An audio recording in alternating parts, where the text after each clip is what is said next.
Okay, so get this, right? Like imagine a newborn infant. Uh, That very first like flicker of sensation, you know. yeah. Well, William James, uh, he suggested this really wild idea, Yeah. that initial feeling, like the rawest this. Hmm. He's just saying it's not just some simple like input from the senses. It is the baby's entire universe. Wow. And within that one, this, he's saying, like crazy enough are the seeds of all the ways we understand things, like objectivity, unity, even cause and effect. Oh. It's like a whole world, but in a single moment, Yeah. like a pure encounter with something. You know, what really gets me about James's idea is how he sees this very first sensation as the foundation for everything we understand later on. Yeah. This, as he calls it, mere this. It's not just like a blank slate waiting to be filled. It already has these big qualities built in, but not in a way we can really grasp yet. Right. It's a deep thought, you know, Yeah. that the very first bit of awareness already holds the potential for how we'll see reality. Exactly. And in this deep dive, that's what we're going to explore. We're going on a journey into sensation itself, into perception, and how we as humans actually come to know the world around us. Big stuff. All inspired by your curiosity, and mainly from William James's work, The Principles of Psychology, Volume 2. Ah, a classic. Think about it. How does that seemingly simple infant experience turn into the world you and I perceive? That's our mission today. And let me tell you, there are some real surprises along the way. Oh, yeah, definitely. And like James suggests, the starting point, the one confused fact, as he puts it, probably has a real physical side to it. Okay. It's all those nerve signals, right? Coming in from all the sensory organs, hitting the brain all at once, like this massive, undifferentiated input. And that's the infant's first universe. But it doesn't stay unified for long. Right, of course. As the infant grows, those nerve signals, they become more distinct. Yeah. The pathways in the brain, they get established. And this one experience, it starts to break apart, you know. Mhm. It becomes many facts and all Wow. these qualities. What started as a present this Mhm. becomes a past that, and it's full of all these new attributes we're discovering. And if we think about the principles James lays out in those earlier chapters, it clicks. Yeah. He talks about the mind being actively shaped by experiences, right? So this move from that early kind of mushy sameness to more complexity, it makes sense in the context of development. This brings us to, some really big debates about sensation itself. Like throughout history, thinkers have had some wildly different views. Oh, yeah. You had Locke's followers. They tried to build up like all of complex thought just from basic sensations, all clustered together. Which, as James points out, didn't really work. Just having more sensations doesn't automatically give you understanding, does it? There's got to be more to it. Exactly. And then there were Plato's early students. They almost went the opposite direction. Basically dismissed sensation entirely. Yeah, like something base, corporeal, not cognitive at all. He even says vile. Wow. Yeah, like too tied to the physical world to give you like real knowledge. So where'd they think knowledge came from? For them, it was all in a more abstract intellectual place. Ah. And more recently, you have the neo-Hegelian view. They almost get rid of sensation altogether. Oh. All about the relations. Sometimes even relations without like things to be related. That's tough to picture. It's like trying to understand a story, but only focusing on the grammar. No characters, no plot. Ah, got it. The main takeaway here is that even a sensation, something so basic, it's not simple at all. There's a lot of depth when you unpack it. And it's so important to see that a sensation, even one that's like clearly caused by something outside of us, isn't just determined by that trigger. Okay. Like a light hitting the retina. Yeah. It's not just about the light. What else is there? Well, James emphasizes the whole constitution of the nervous system matters, and the state it's in at that moment. So like Past experiences, what you're paying attention to, even like your overall physical condition. All that plays into how you actually perceive that light. that's wild. So it's not a one-to-one thing. It's more like It's a process, It's not Yeah. just the stimulus, it's you, the whole Yeah. package. Yeah. This makes me think about sensory contrast, like how bright something seems or its color. It changes based on what's around it. Right. Like, if you stare at a bright color for a while, then look at something neutral. You'll see that after image, the opposite color. Yeah. And it's really interesting how different theories try to explain this. Helmholtz, he said the neural process, the actual sensation, it doesn't change. It's our interpretation that's different. So it's all in our heads. Well, for Helmholtz, yeah. Yeah. The contrast, it's mainly psychological, how the brain makes sense of the data. Okay. But then there's Herring, Hmm. and he's saying, Hearing says the process, the sensation itself, that changes because of changes in the retina. so for him, it's physical. More directly, yeah. Yeah. The contrast is physiological. And James gives these examples where the contrast, it it seems to disappear in certain visual situations, Hmm. like a colored patch on a really busy background. Oh, yeah, yeah. The psychological view might say we start to see that patch as a separate thing, and we stop comparing it. But the physiological view might say the contrast is still happening, but we can't see the changes anymore. They're too small. It really gets at this core question, you know?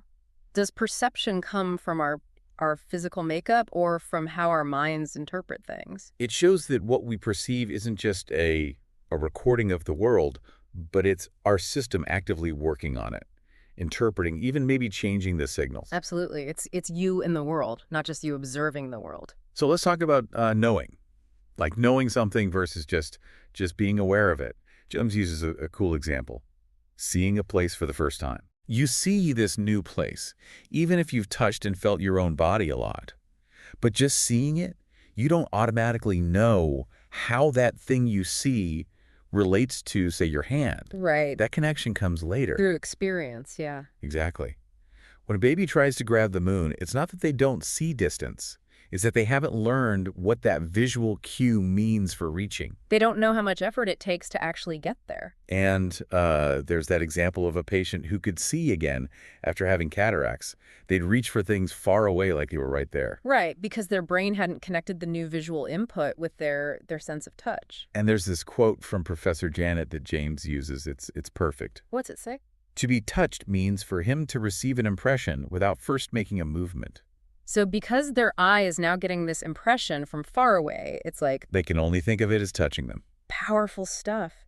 It shows how our existing knowledge, our language, shapes how we take in new sensory stuff.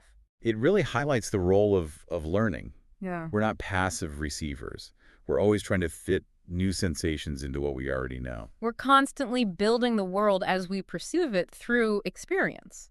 Now, let's talk about mental imagery. Hume, that famous philosopher, he said impressions, the direct sensory stuff and ideas, memories, imagination, they only differ in how strong and vivid they are. Okay. He's basically saying an idea is just a weaker copy of an impression, like a faded photograph. Interesting. But James doesn't buy it, and for good reason. Like, think about it. When you remember something you wrote, can you really picture every word? Hmm. Or a song, can you hear every note perfectly in your mind? Probably not. Yeah, you're right. I bet Hume himself, when he thought about his own books, didn't have a perfect image of every page. I guess even brilliant minds can miss things when they're stuck on a theory. And it's funny that, as James points out, it was the empiricists, Hume's own people, who often made these kinds of mistakes, They'd miss basic facts about consciousness that their spiritualistic opponents were actually getting right. Huxley, he flat out disagreed with Hume. He said visualizing something and being able to recognize it aren't the same thing. You can know a face instantly, but not be able to picture it clearly in your mind. Yeah, makes sense. And then there are these amazing individual differences in mental imagery. Hmm. James talks about people who can combine more in their perception than two eyes can even see, like this touch sight, where they can visualize every part of an object, like a globe, all at once. That's He incredible. even describes this dream he had where he could mentally embrace a whole sphere, experiencing it from the inside. Wow. So it's like our internal sensory worlds are so different. Some have this richness, this panoramic view, and others, they struggle to form any clear image at all. Right. He talks about the poor visualizer who says their memories are like faint images seen through fog. They can't picture faces clearly, even familiar ones. And their idea of something like a breakfast table, it's just vague. Oh.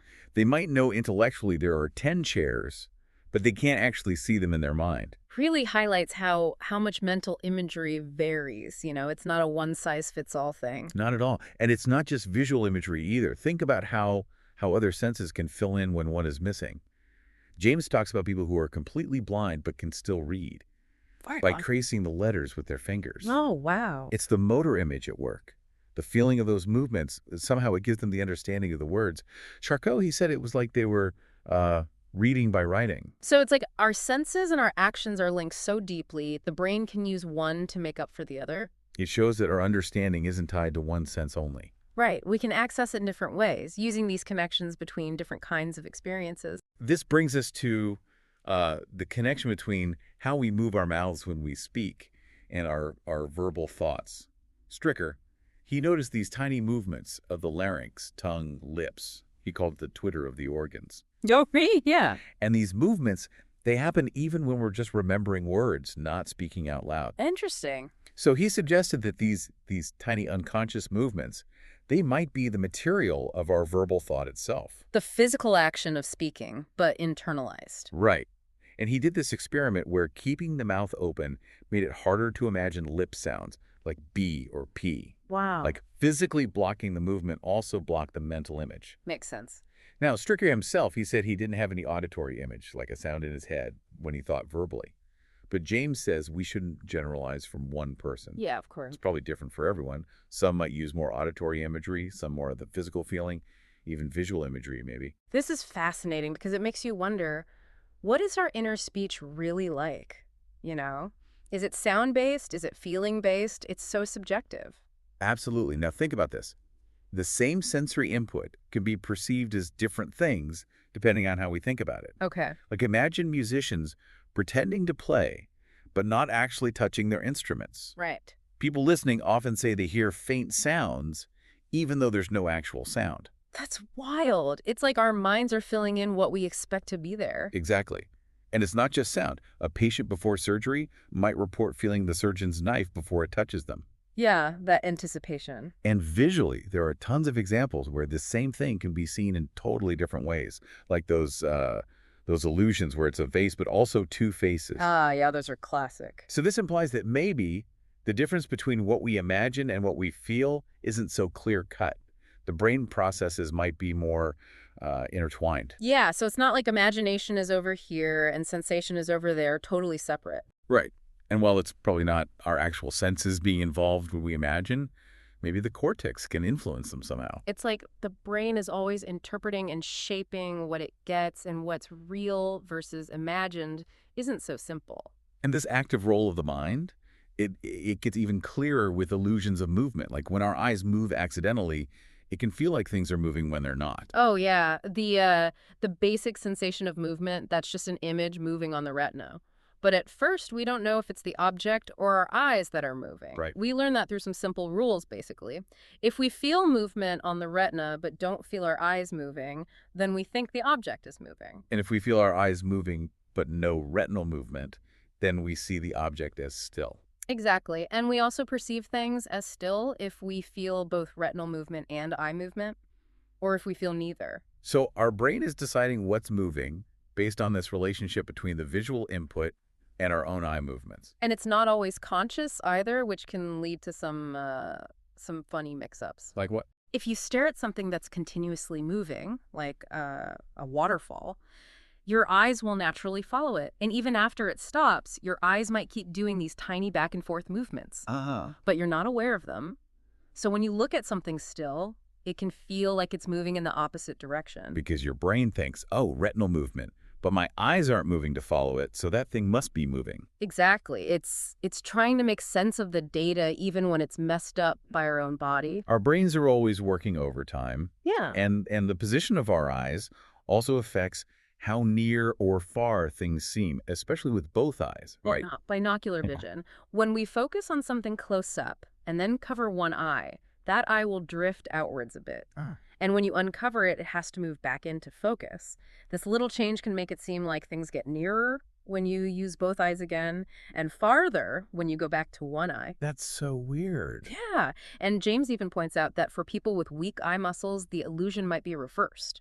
So these tiny physical differences between people can really change how they see the world. Absolutely. Now let's talk about something a little more unusual: pseudo-hallucinations. Okay. These are like vivid mental images, but they have a different feel than our normal memories or fantasies. They're way more vivid, super detailed, more stable too, and they just pop up. out of nowhere. And there's this lack of control that you usually have with your imagination. Like you can't just make them appear. Right. And they might feel projected outwards, but they don't have that sense of realness that true hallucinations do. It's like somewhere between imagination and actual hallucination. Yeah, and James says a lot of those voices people hear, even if they're not, delusional, might be pseudo-hallucinations. They're inner, but not like our normal inner speech. Right, there's a difference. It's important to see this whole range of inner experiences. From our thoughts to these more intense pseudo-hallucinations and then full-blown hallucinations. Absolutely. And with true hallucinations, Benet's work with hypnosis is really fascinating. He found that if you suggest an image to someone under hypnosis, like General Grant's photograph, and then you put that suggestion on a real but neutral thing, like a dot, Okay. they'll report seeing the photo, not the dot. Wow. And the key here is that neutral thing, the dot. Benet called it the point de repère, like a reference point that makes the image feel real. So it's like without that anchor, it might just stay a thought. And he suggested that this need for a physical anchor, it's not just in hypnosis. It might be in a lot of hallucinations people with mental illness experience. So like when they only hear voices on one side or see things with only one eye open. Right. And it's been found that in these cases, there might be some physical irritation or something in the periphery, like in the ear or the eye. And that sets off a signal. Right. And the brain, because it's not working quite right, it takes that signal and dresses it up with ideas. It becomes an illusion. That's really interesting. Benet even proposed this bigger theory that maybe all hallucinations start in the periphery, like a common root for hallucination, illusion, even normal perception. He's trying to tie it all together. Yeah. He's saying that vividness, that sense of realness, it comes from a trace of a signal from those peripheral nerves. And this triggers a big brain response, making it feel external. And what we actually perceive, Yeah. the object, that depends on which pathways get activated. Both the senses and the mind contribute. And get this. Benet says we can't tell the difference between these contributions just by looking inwards. So we're not aware of how much is coming from the senses versus the mind. Right, and how we interpret it shows if the brain reacted normally or abnormally to the initial impression. So even normal perception might have this hidden root in the body. It really blurs the lines, doesn't it? It does. Now, let's talk about how fast we form complex perceptions. James mentions these experiments where they measured reading speed and memory to see this. They'd give someone a paragraph, let them read it for a certain time, then they'd write down what they remembered. So reading speed would show how fast they could grasp the new info, not just their general reading skill. Right.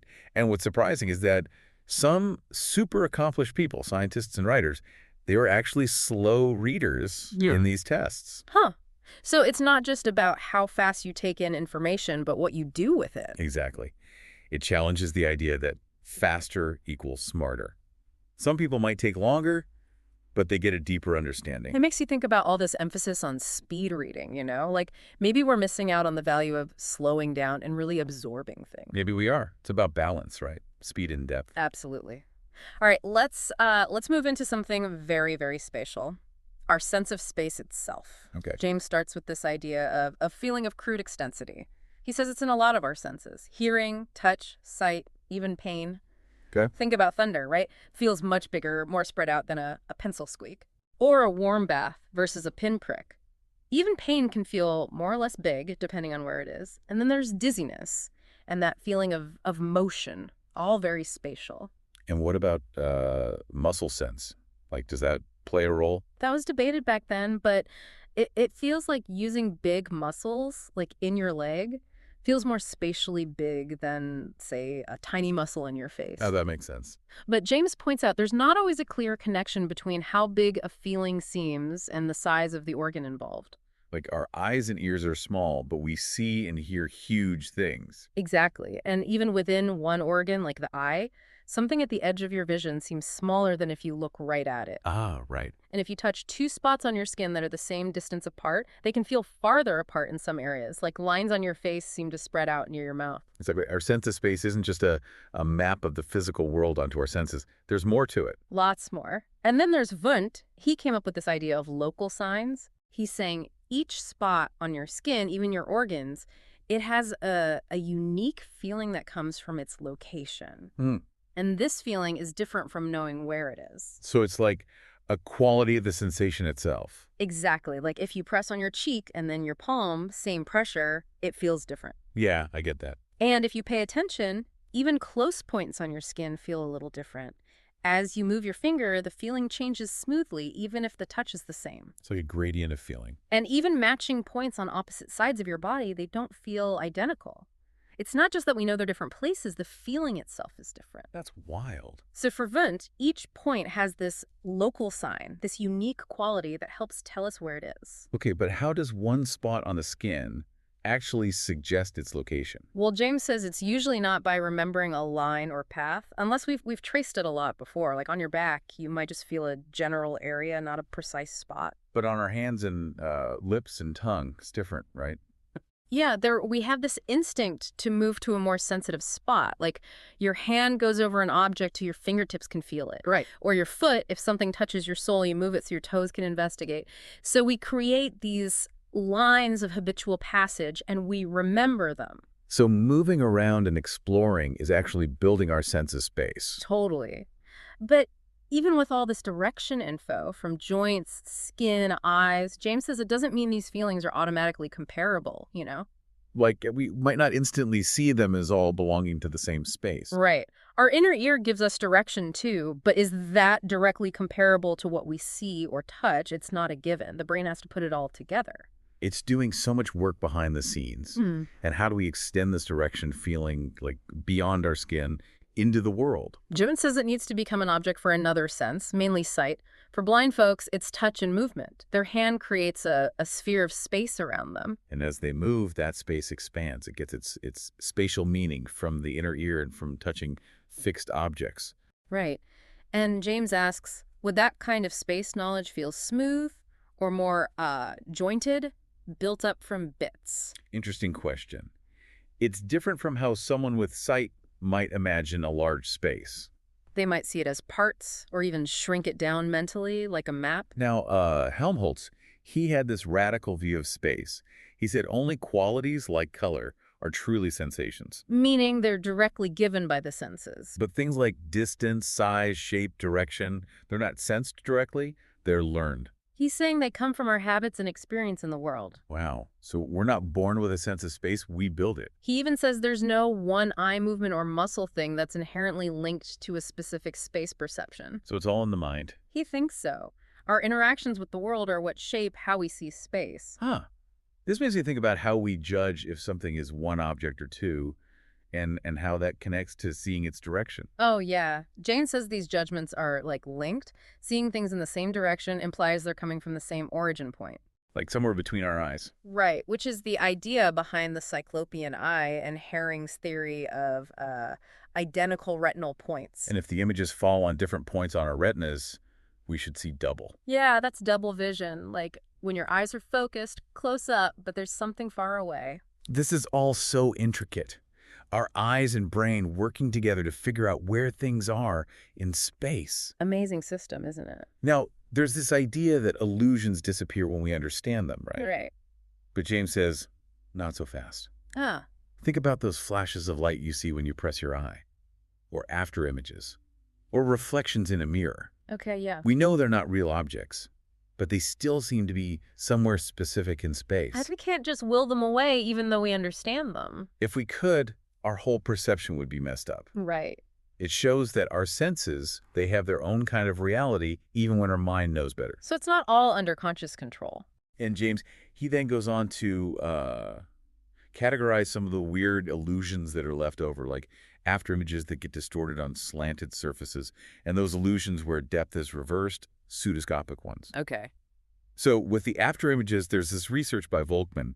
He found that if you even imagine a wall tilted in a picture, an after image you throw onto it will be distorted. So it's like your imagination of the slant affects the after image. And if you do it with an actual signboard painted with perspective, the after image will have angled lines, even though the original image was a straight cross.